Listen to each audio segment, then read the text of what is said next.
Paano nga ba mag-apply ng Bank of Commerce credit card?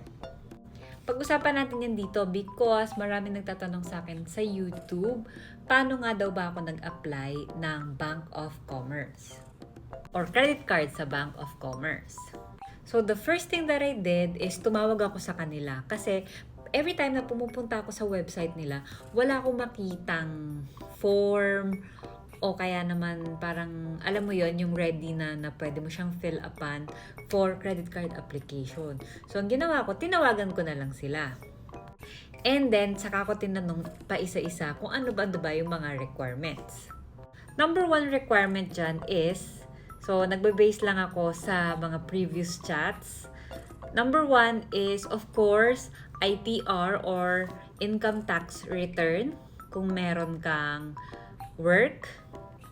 Number 2 is 3 months na latest na payslip.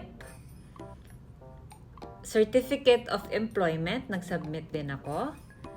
And ID, selfie with ID. And also, of course, your ID na malinaw. Yan, nag-send din ako ng passport and driver's license. And then, binigyan nila ako ng credit card application form, which is the Exhibit 1 number 1 revised.